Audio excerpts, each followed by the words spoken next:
Coming up next on This Week in Computer Hardware, small power supplies are awesome. In Telepark Mayhem, Linux gets Steam $6,000 for a gaming PC, and why you should add Thunderbolt now, not later. All that and more coming up next on Twitch. Netcasts you love. From people you trust. This is TWiT. Bandwidth for Twitch is provided by Cachefly at CACHEFLY.com. This is Twitch, This Week in Computer Hardware, episode 194, recorded on November 8th, 2012. Your $6,000 Linux PC can run Steam.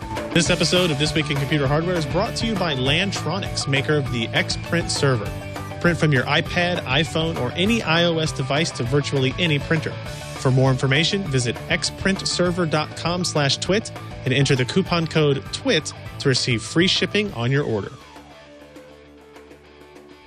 Welcome to Twitch, This Week in Computer Hardware. I'm your host, Patrick Norton, and this is the show on TWiT where we try to bring you the most exciting and important news in computer hardware. We love the tablets, and of course, we're going to answer a bunch of your viewer questions later on in the show. Joining me, as always, Mr. Ryan Shrout from PCPer.com. Ryan, how are you tonight? I'm doing okay. I'm doing well.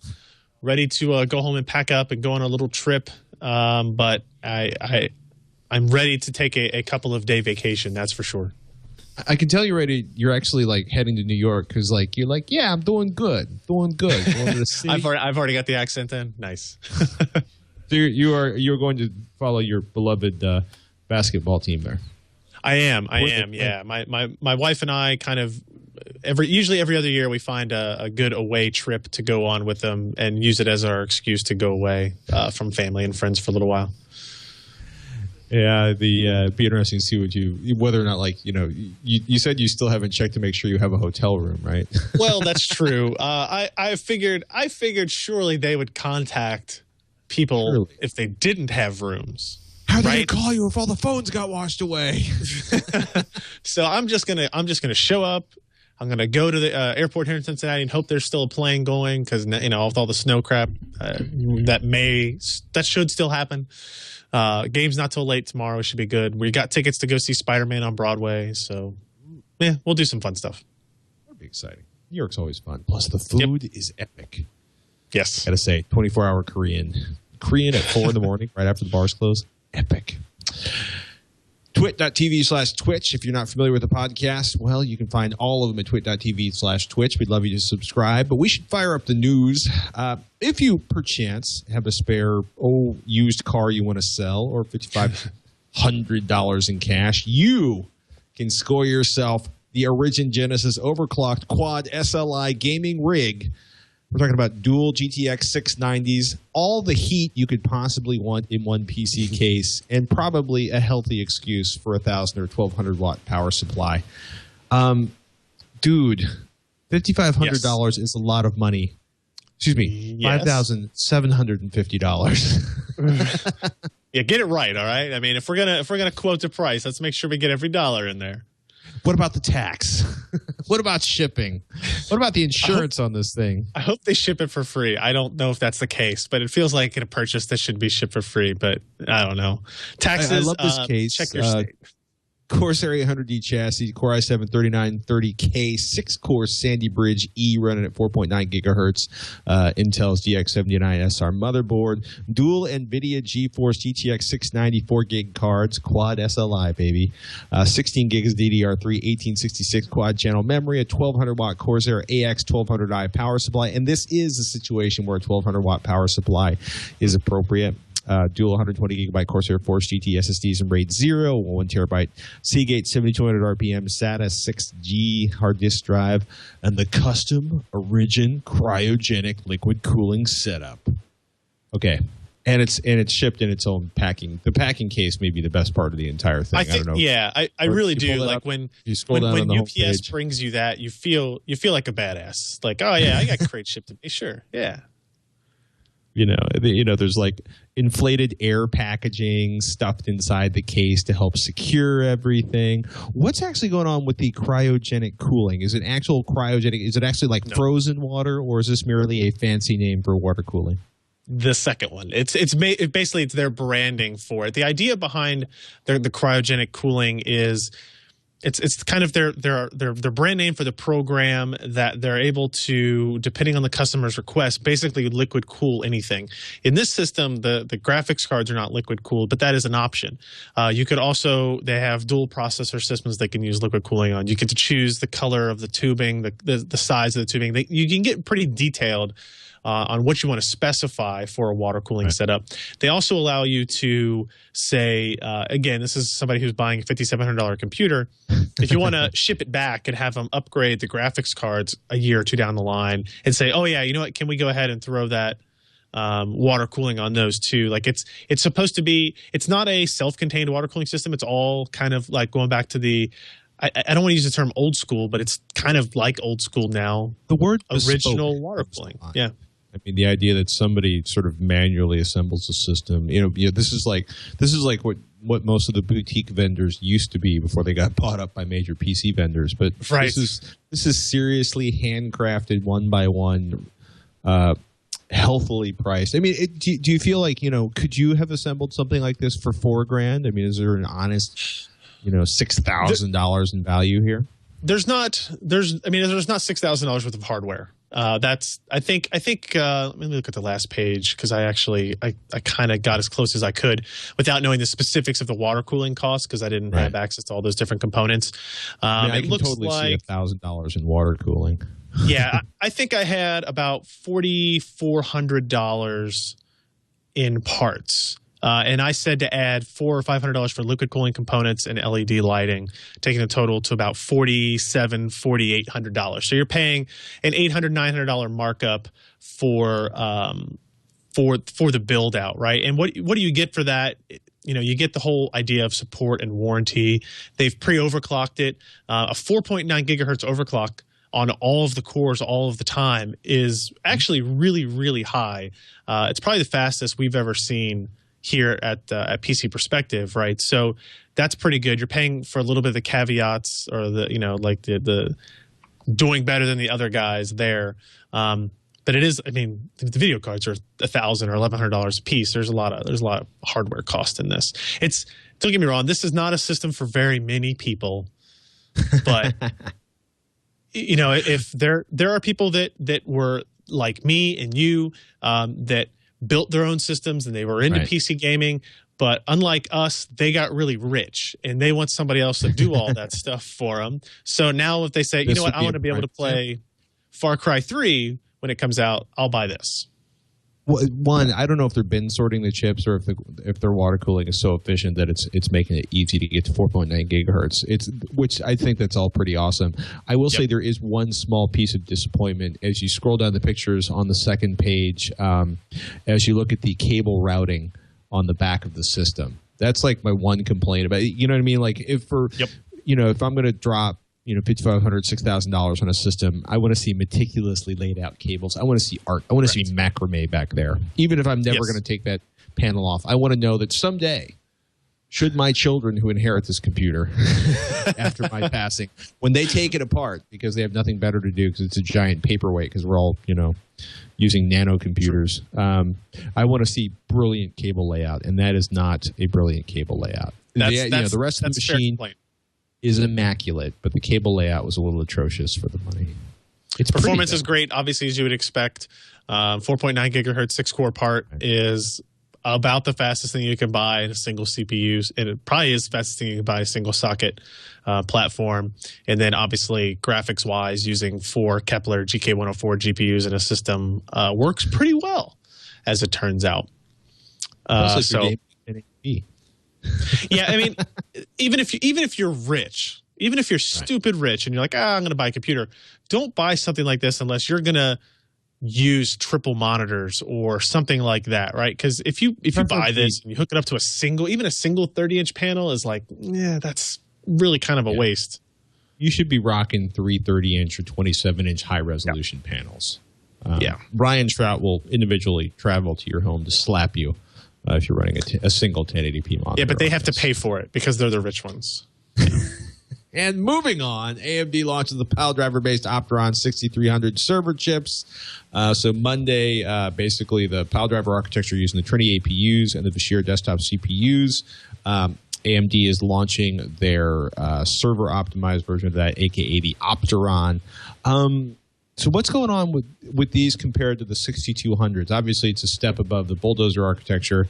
Can you drop them into existing servers? Is that kind of what AMD is suggesting is a possibility?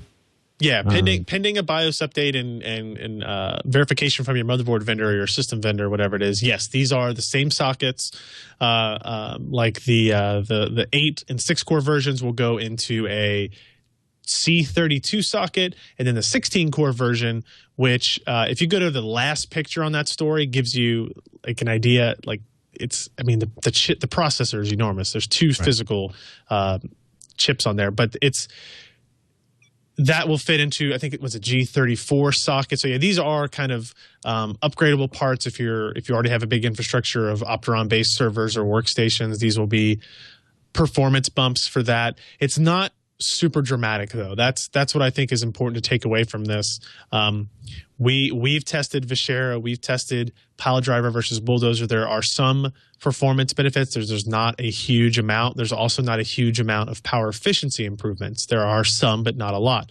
If you take a look at this, TDP ratings go from 85 watts up to 140 watts, and prices from $500 to $1,400, of course. But a 140 watt part is still a lot.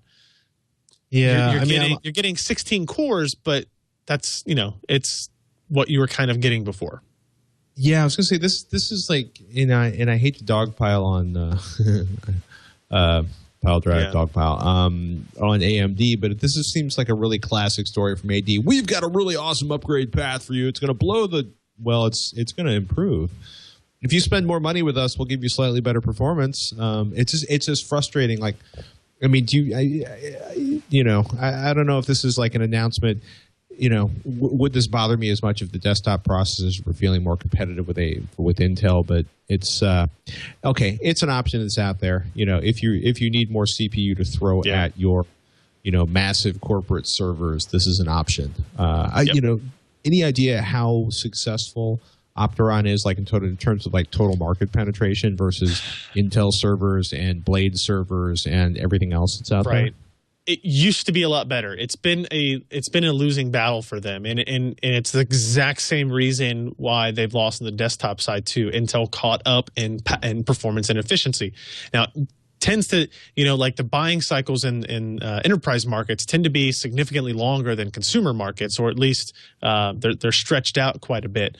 So AMD still has a sizable market share, but it's shrinking. Right, and they're trying desperately to get some of that back. Opteron used to be their biggest profit center, right? When their first Opteron brand came out, when Athlon 64 was a big deal, they started just taking away from the highly profitable, high margin server and enterprise markets, but they have kind of slowly fallen off there. They used to have the fastest performing part, and now they focus on performance per watt. It's the exact same thing you see on the desktop side. They used to have the fastest, and now they're trying to focus on, hey, look at what we can do for the dollar, performance per dollar. So both on the server side and on the desktop side, it's not really that different, right? So offering a 16 core part allows you to do different things in the enterprise market. Now you can have 16 VMs on a single server and not have to use any complicated hypervisors and stuff like that. But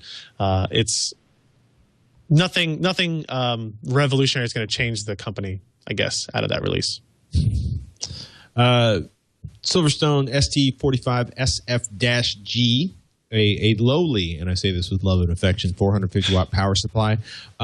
Because usually we're talking about like 1,000 watt eye-searing power supplies of doom. But this is interesting because it's the SFX form factor.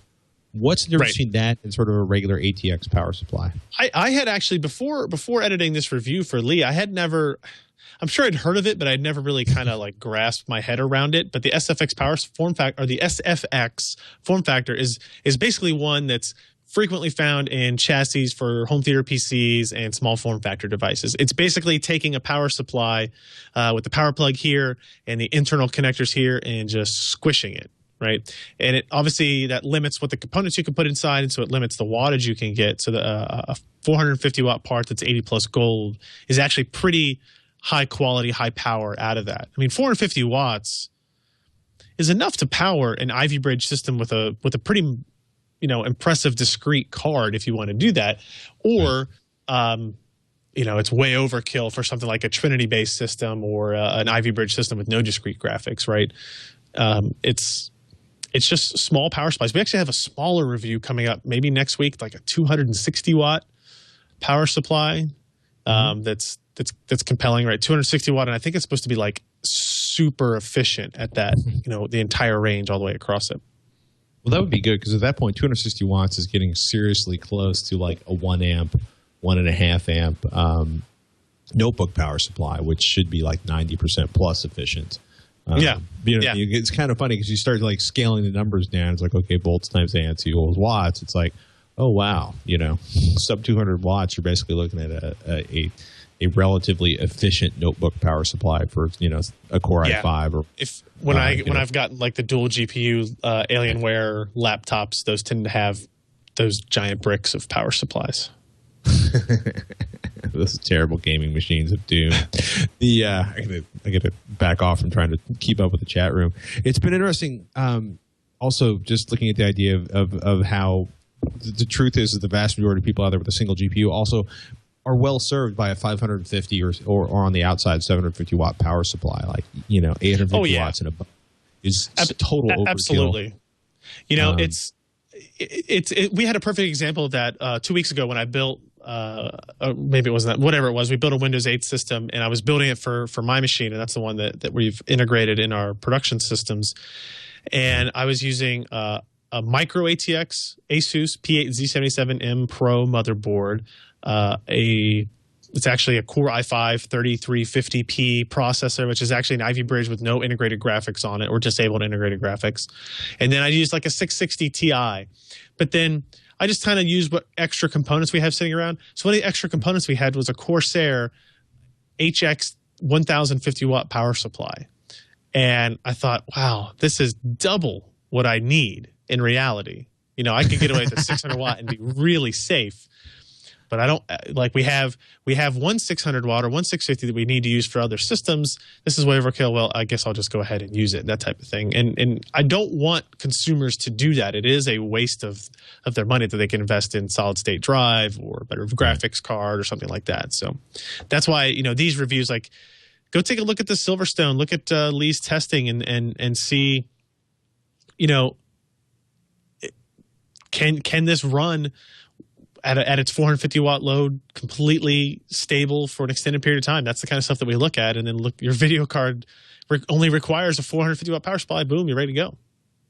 Yeah, I mean, and that's something we can't say enough is a quality power supply that delivers the voltage it's supposed to and keeps it steady within specs. There's a lot of weird, untraceable computer problems that involve glitching memory on a hard drive or just having other issues that are solved by going. If you have a $45 case and a power supply came with it, you can probably do a lot better on your power supply, and it might solve some of the problems you're having with your PC. I'm excited. I got to say it. There is a Linux Steam client beta beginning with 26 games and, quote, big picture mode. So Steam, should you be living under a rock or just anti-gaming, obviously the center of online gaming for PC users. But it's interesting, to put that into context, is it 60,000 applications 6,000 applications for the beta build. No. There's 60,000 on the Windows version. There we go. Okay. There's 60,000 applications and games on Windows beta, and there's a small subset of that for the Linux beta. I wasn't sure if there was people. I wasn't sure if that was people, Linux users applying for the beta, or if it was 60,000 apps running on Steam versus 26 Linux apps. Gotcha. No, I think I might have had that backwards too. Okay. Makes sense. Let's see. 26 divided by 60,000. That's going to be a really funny number. Yeah, I don't know. No, I think you might have been right. I think it might have been 60,000 apps into the beta. I think that might be it. Users who wanted the beta. All I know is I did not get in. I applied for this because I desperately wanted to. I thought it would be a really cool story to, build kind of a low cost machine. Low cost Ivy Bridge, low cost Nvidia or AMD graphics card, and then say, okay, people always had to build a Windows machine to play games. Okay, well, here's Steam just launched. Let's try it. What's the experience like? What's the driver installation process like? Because I think there are a lot of people out there, Windows and Mac users alike, that would be willing to give Linux a shot, but they're just very comfortable with where they're at. We understand Windows, we understand Mac, whatever it is. To many people, and including me, the idea of, okay, go update your Linux graphics driver. I go, I'm not 100% sure how to do that, right? And installing games and all that kind of stuff. You're not exactly sure how you're going to do that necessarily with Steam. You apply this level of understanding, this method of installation and use cases and interaction with these applications. And in theory, it should just work. I mean, the list of games isn't that great, but. Well, you got to start somewhere, right? You do. Yeah.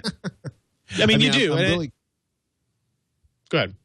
I was gonna say I'm really curious because it's you look at this and it's like you're not really seeing any major game. I'm gonna say Team Fortress 2, right? Is one of the more that's the higher profile thing. games on this. Yeah, and I wonder that can't be overlooked because that is probably still one of the most popular played games on Windows. And in terms of light on hardware. And it's also one of Valve's kind of signature brands. So if it's successful, you foresee them bringing in their other brands like Left 4 Dead and Half-Life and that kind of stuff. Have they talked about whether? I mean, I assume they're running this in emulation, like it's some sort of super version of Wine. Have they talked too much about how? No. Okay. I have no idea. I honestly have no clue. I was actually under the understanding. Well, I guess I don't know. I would have assumed that these are creations of it, but it could be that they are using some complicated, or not complicated, but some maybe more in-depth, verified, tested, QA'd emulation system for it. I don't know. I haven't read anywhere if they've talked about that. I know Scott, who's in the chat room, who writes at PC Per, might know that kind of stuff. But yeah, I'm not sure. Interesting. Still interesting. Be something for us. I also got to say the big picture mode, the new interface they're playing around with Steam is really interesting to look at. Yep. It's very pretty. Also, it's really funny if you go to steamcommunity.com/Linux, you can see people arguing about how, like, an Ubuntu only beta is a bad idea. Even amongst Linux fans, there's infighting. Yes. We could always argue about distros. So cruel. New Nvidia drivers, man. What's the story on them? Are we seeing a performance boost? Are we having new exciting features? Well, no, I don't. I haven't tested this. This is because this is a Linux driver release. The reason I put this in here is I just thought it was, saw these stories kind of back to back, and I thought, okay, this is what if you're a Linux fan, if you're a fan of open source, this is what you want to see. You want to see people paying attention to it. Steam, huge thing. Frequent driver releases, even though Nvidia gets a pretty negative rap, pretty bad rap in the Linux community for not open sourcing their drivers. Frequent releases, performance increases, being able to try to match performance of gaming in Windows is going to be important for that. So, I linked to this story here at Phoronix about the R310 Linux driver improvements, and it looks like in some games, there were Unigine has a Linux version. I assume if anybody was going to have access to Steam performance numbers, it would be these guys, but I don't really see anything on here yet. So a lot of synthetics, a lot of maybe games we've probably never heard of before other than the Unigine benchmark. But improvements. It's a good thing. Yep. So, and the other thing actually was kind of interesting. Call of Duty Black Ops 2 has live streaming built in on the 360, the PS3, and the PC, but not on the not exactly released yet Wii U. I mean, it's kind of amazing how big a deal live streaming has become for gamers, or for some gamers. Yeah, I don't know why this doesn't really have a huge thing with hardware necessarily. I just thought I put it in here because it was incredibly interesting. That we stream gameplay here for things, but we kind of use it as a, hey, let's show what this hardware can do, right? Mm-hmm. And see what kind of settings you can go through and all that kind of stuff. I was always surprised to learn how popular game streaming can be. I mean, you can get 10 and 20,000 people watching StarCraft matches on twitch.tv, or just people playing random games, right?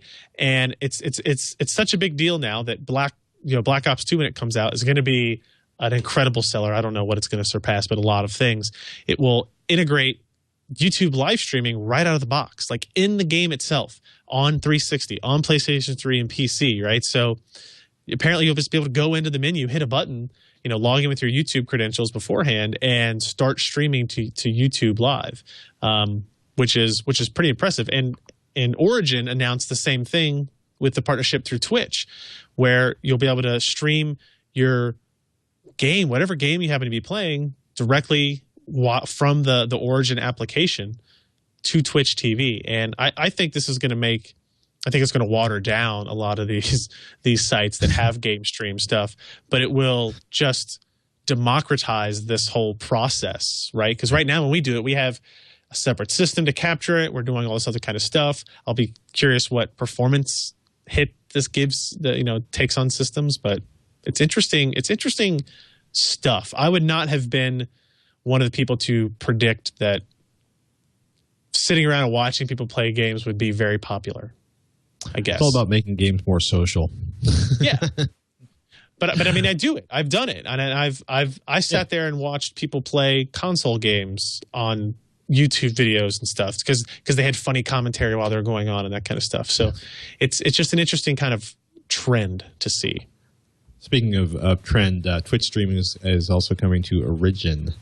So it's kind of interesting to watch. Yeah, I'm not going to repeat what you just said. Streaming video important moving forward. Yes. And actually probably coming to the Wii U in the future, depending on what the Wii U's adoption rate is like. Right. They'll evaluate that at a later time. We don't talk too much about business news, but I thought this was kind of fascinating. I wanted to bring it up. Foxconn is apparently looking to set up plants in the United States. Foxconn, of course, being the ginormous, like 800,000 million employees, ginormous corporation, the Han High Precision Industry, that is famous for assembling Apple products. So they assemble a whole lot of products other than iPhones and iPads.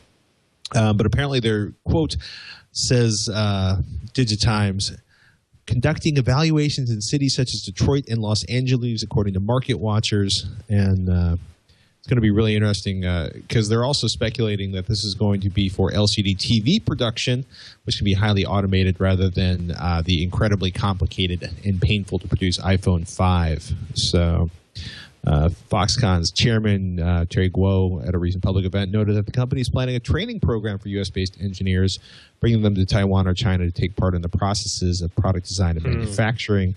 And apparently, they're also working with the Massachusetts Institute of Technology, aka MIT, at sort of a exchange program, bringing engineers over to learn the Chinese language and get a feel for what 21st century production is like in China. So, going to be interesting to see if that turns into anything or not. I would agree. And also the CEO of Nvidia basically says America has discovered that tablets are awesome and they are the future. And buy a Tegra 3 processor, please. Way to catch We're on. going to come back. Yeah, well, he's always been about the processors.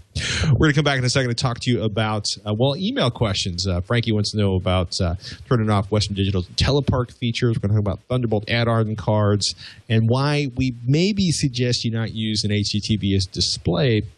But we want to remind you, Twitch, TWICH at twit.tv is the email address if you have a question for us or something you want us to check out. And twit.tv/Twitch is the place where you can find all of the entire library. The hundreds of episodes of Twitch are archived up there, and you can subscribe and get instructions there.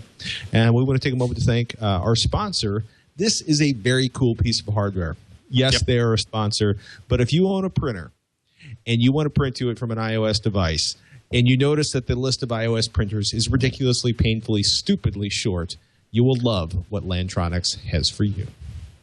Yeah, we actually we got sent one of these, and we were using it for review. And actually, I'm going to go ahead and put a link to the little write-up and video we did in the chat room there. But even before I knew they were going to be a sponsor on it, we got this device, and I was like, let's play around with this. And I came away pretty impressed. So, what's the pitch? What is this device? So if you're at the home of the office printing, if you want to print from your iPhone, your iPad, even your iPod Touch, it's a pain in the butt. Even using AirPrint, which the idea of AirPrint was great, right? Just kind of this standard for wireless printing and all that kind of deal. AirPrint enabled printers are fairly minimal.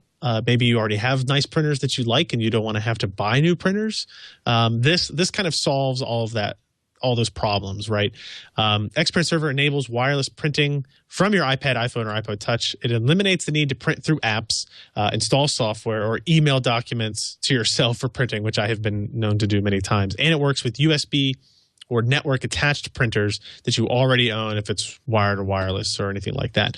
I had experience using an HP printer that has I think they call theirs ePrint or something like that, where if you wanted to print from your iPad, you couldn't just use the normal browser. You had to open up the HP open up the HP app and then use its browser, which was the same browser. But if you already had your browser and you had a page you wanted to print, but you didn't think about it beforehand, and you had to copy that URL into the other app and hope that it would load, or if you were at the end of a form, you were totally screwed in that case. Right.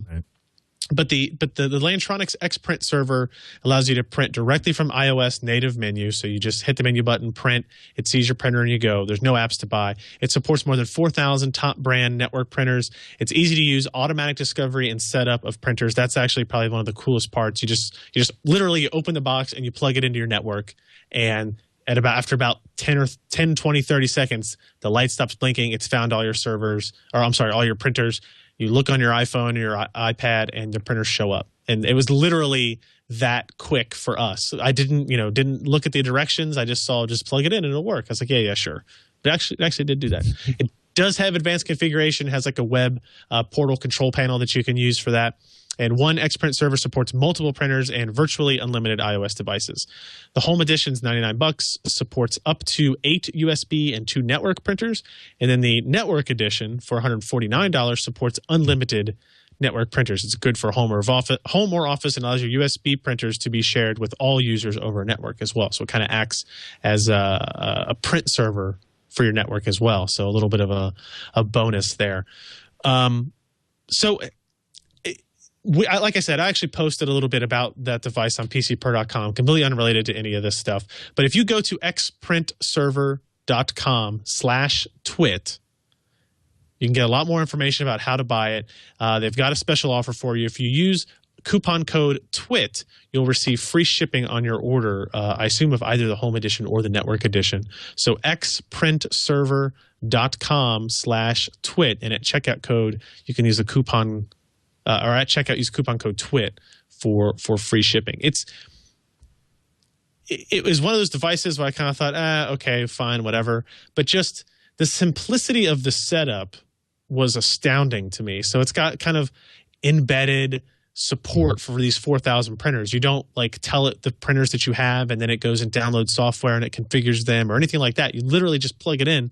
And if you don't want to ever use the control panel, you don't have to use it.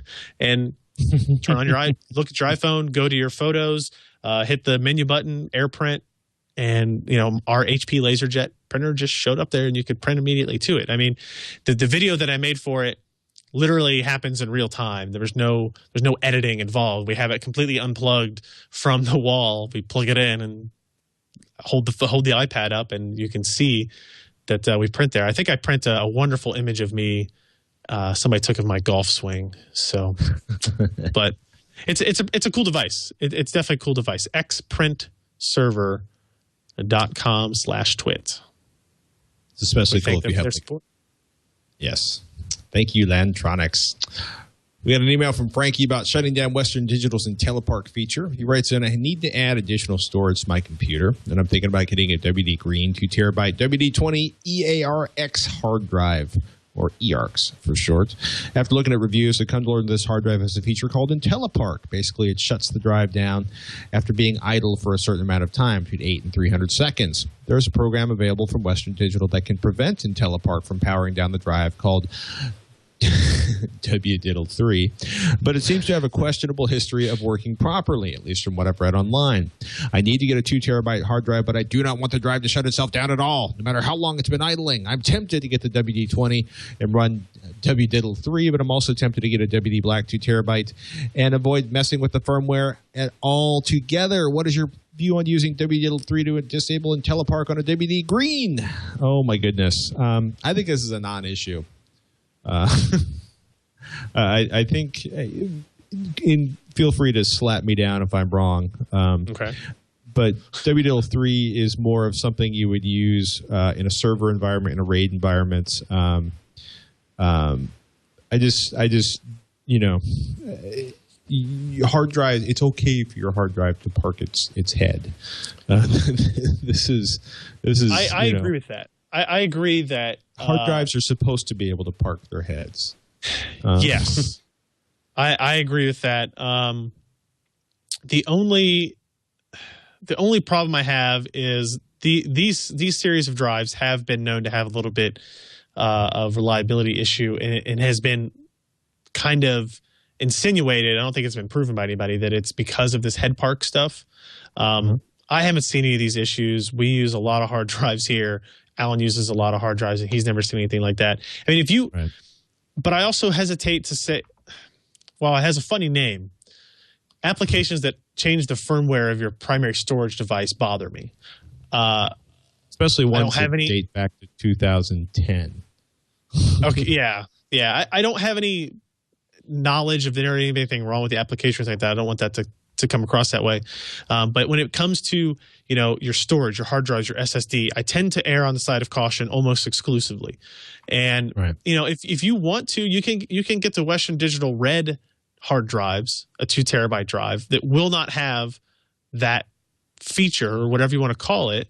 But it is more expensive. Instead of, I'm just looking at Newegg just as a spot check, the 2 terabyte WD Green, the EARX is $109, whereas the WD Red 2 terabyte is $159. So you're basically paying a 50% price premium for the kind of added reliability and stuff of the WD Red drives. Yeah.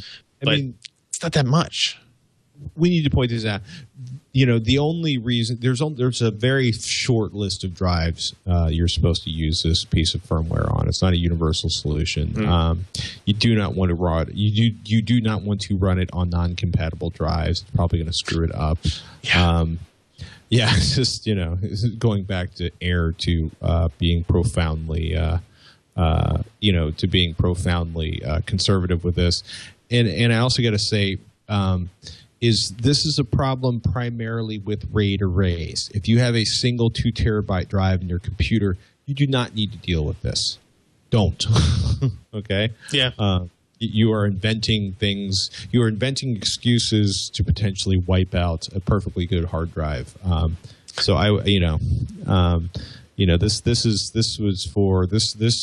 This utility was invented for a certain set of hard drives.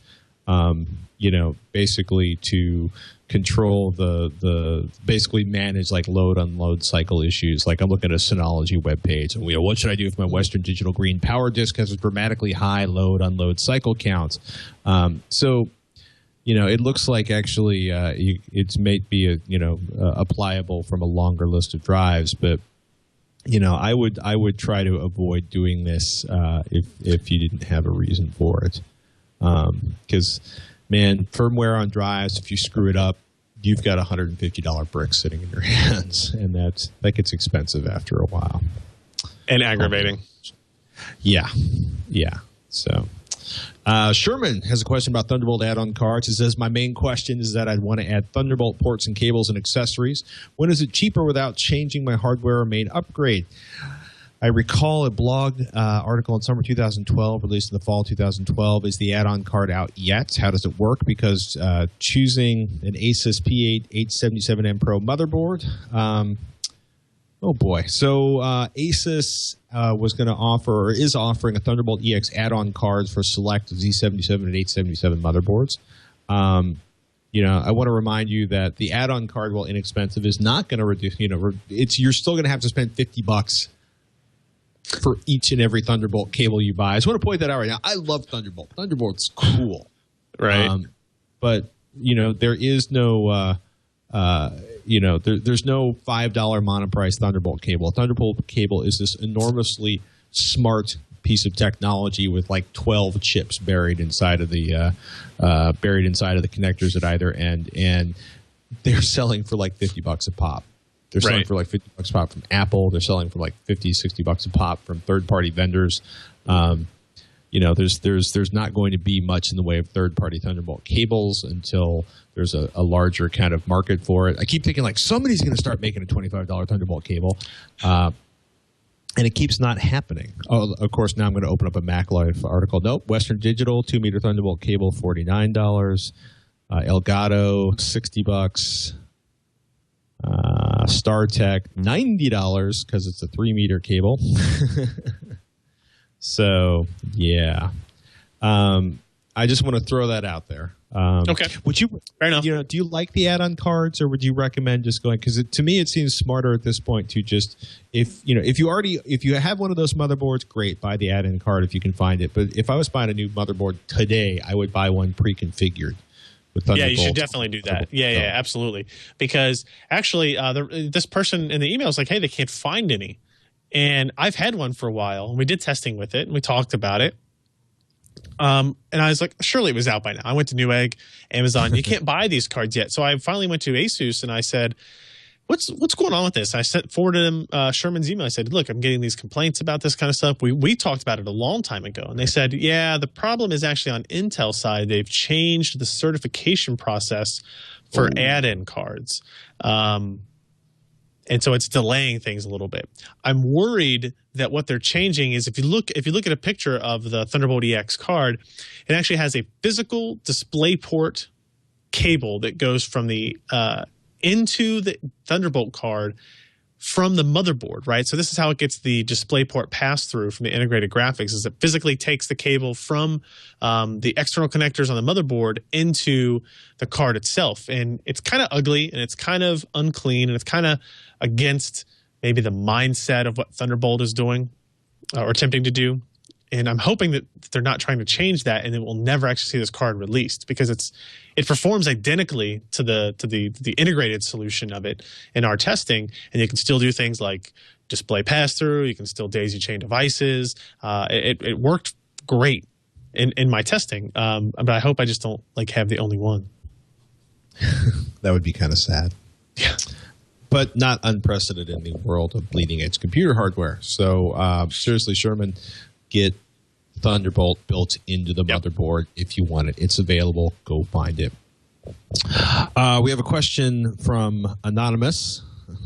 He says, currently I'm using, or she says, currently I'm using a 27-inch monitor to do my video editing on. Can an HDTV be used as the monitor? My video card is an Nvidia GeForce 8800 GTS.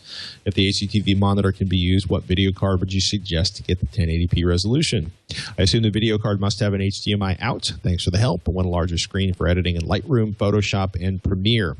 It's pretty common, if you go into an editing station in a professional studio, it's pretty common for the editors to have one or two computer monitors and then a second or third monitor that is an HDTV or an SD display. These days, it's almost entirely HDTV displays. These are color calibrated. They're color corrected. They tend to be, and if the more expensive a facility is, you can easily spend thousands of dollars on this super high-end, extremely tightly calibrated, utterly, to the spec. This is what it's supposed to look like in the perfect viewing environment television. Here's the problem. Your 27-inch monitor, if it's 1080p, is going to have the exact same resolution as a 34-inch, a 36-inch, a 42-inch HDTV, except the pixels are going to be really big. And that's fine if you're 8 feet away from the television watching, insert name, The Real Housewives of Orange County. But when it's I always on do. desk, I know you're a big fan. Oh yeah, I'm not. It's. And then there's the whole the Silicon Valley ones. Pretty funny. I met Hermione Way recently. Lovely woman. I'm a little nervous to see what the Silicon Valley. It's just the Real Housewives of Silicon Valley. Excuse me, the Real Entrepreneurs of Silicon Valley. Just is pretty funny.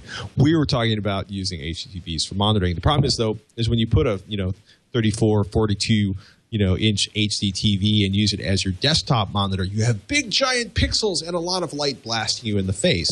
Which means you're going to want a second monitor for all of your palettes or all of your additional. You know what I mean? It always sounds like a great idea until you have the giant monitor in front of you and all you can see is gigantic pixels. At least in my experience, I know a bunch of people who have tried it. A couple of people have stuck with it. Most people have found it incredibly frustrating and gone back to a regular, preferably a high resolution 27-inch, 24-inch monitor or multiple monitor situation.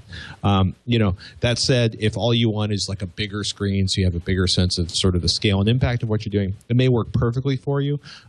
You don't need an HDMI output. You can get a DVI to HDMI cable. HDMI output makes it simpler. Am I missing anything? No, I don't think so. Sorry. The whole, 1080p is a great resolution at 8 feet. At 3 feet, it really starts to fall apart when you're much above 24 inches. And it's one of those things that's hard to explain on an audio show or something like that. But once you see it in person, you will immediately know the difference of a 24-inch 1080p screen versus like a 35-inch screen at the same distance from your face. It's like looking at like a 24-inch monitor looks great at 3 feet. Right. A 42-inch monitor looks like the picture was made out of Legos. I'm exaggerating. Awesome. But yeah, it's almost that bad. Should we talk about Xeon ECC memory and water coolers? We can do sort of related. Well, the ECC, we'll just do this. We had a question, and this is my fault because I totally spaced on putting the reader's name that submitted these questions, so I apologize. But we had an email from a reader, or I'm sorry, a viewer or listener about Xeon and ECC requirements. He said, do Xeon processors require ECC memory? Everything I am reading says they support ECC RAM, but I can't tell if they support non-ECC RAM. I'm considering basing a home server on an Intel Xeon E3 1265L and an ASRock H77 MVP motherboard, but I don't want to spend the extra money on ECC RAM. Thanks, guys. Love the show. Listen every week, etc., etc. So I had to look up this processor because I was not familiar with it. The E3 series of processors they're low voltage Xeon parts. I guess where does it list the pricing on there? It's $294. I guess I don't understand. Maybe I'm missing something on why he would want to use a Xeon as opposed to like a Core i5 or a Core i3 part for one of these reasons. Maybe there's a security issue that he's doing on his home server that I don't get. So I'll assume that he needs a Xeon part for it. You do not need ECC memory. ECC memory is supported, not required. Right. Go ahead. Sorry. Oh, it's okay.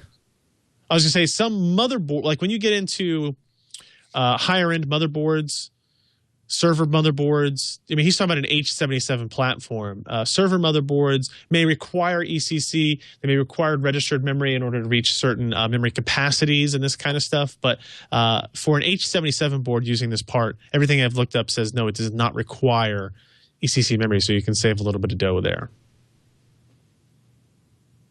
Yeah, there you have it. The best site to look at for this, by the way, if you're ever curious about Intel specifications, anything like that on their processors, is arc.intel.com, ark.intel.com, and you can search for your part there, and you'll get, launch dates, core counts, thread counts, clock speeds, cache sizes, memory specs, graphics specs, expansion options, all that kind of stuff in a really, really easy format, and you can compare processors on that too. And I actually will, if I'm looking to build a system, I'll put up like all the Ivy Bridge parts on the system and compare and see where these spec differences are exactly. It's a handy site.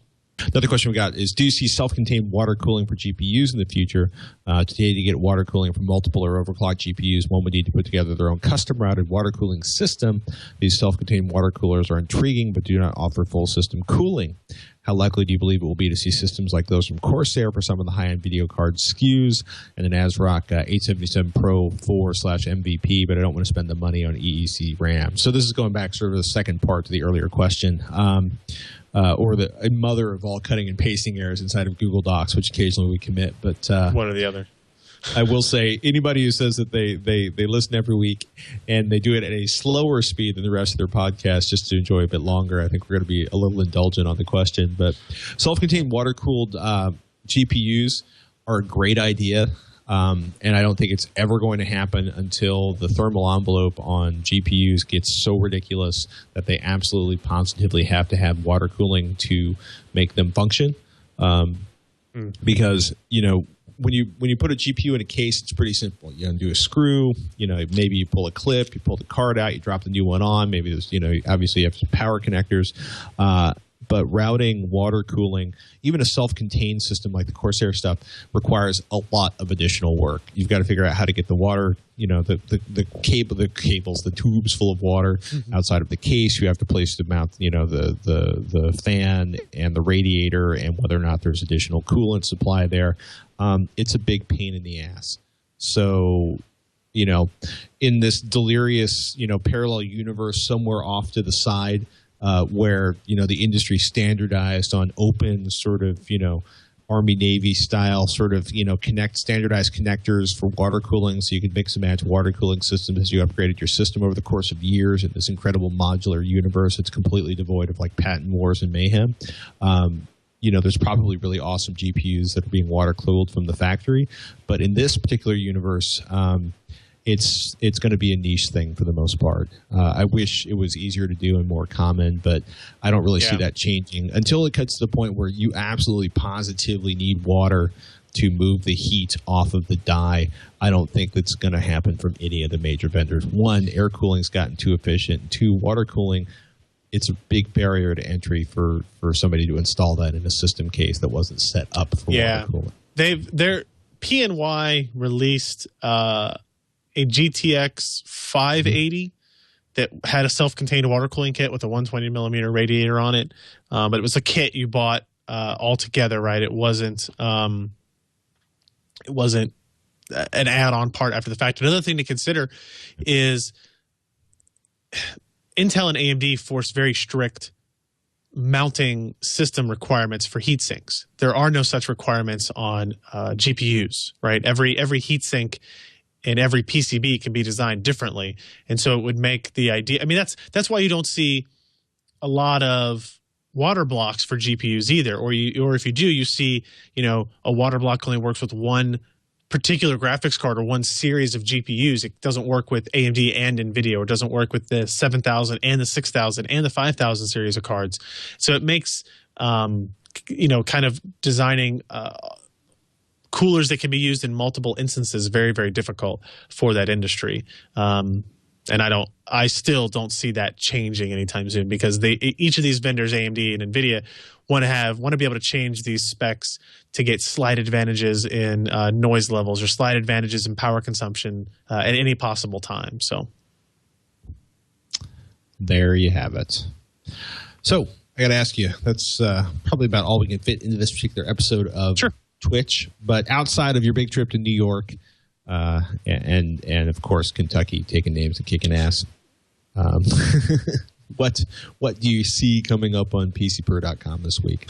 We have a couple of new Z77 motherboards coming up. We're getting one in from EVGA. That's a mini ITX board that's squarely aimed at an enthusiast market with a mini ITX platform that should be cool. I've been doing tons of laptop and mobile and tablet testing. At one point, I kind of wrote like a custom battery script over the last week or so. And at one point, there were 8 devices all running the battery script like on a table. So you could kind of watch them all run in competitions in that way. So expect kind of a summation of Microsoft Surface, Asus Vivo Tab RT, that Yoga 13 that we talked about last week, and I have a Dell system coming in as well. It's a convertible tablet Ultrabook device. So a lot of that kind of stuff coming up.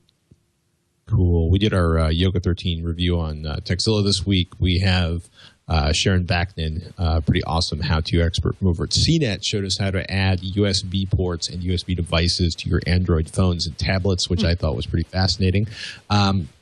And Lori Grudin's going to be on next week with her camera picks as we build up towards the holiday shopping season of doom. And hopefully, if everything works out, Sasha Sagan from PC Mag, who's headquartered out of New York, will be on to catch us up with some of the latest phone releases, because it's just been a ridiculous, we pretty much, everybody knows what's going on with the iPad Mini and the Microsoft Surface and the Nexus 7, and we want to get caught up with the flood of phones, especially the new Windows phones that are coming out. Exciting times in mobile. And also going to give a shout out to our sponsor Ting. I did get my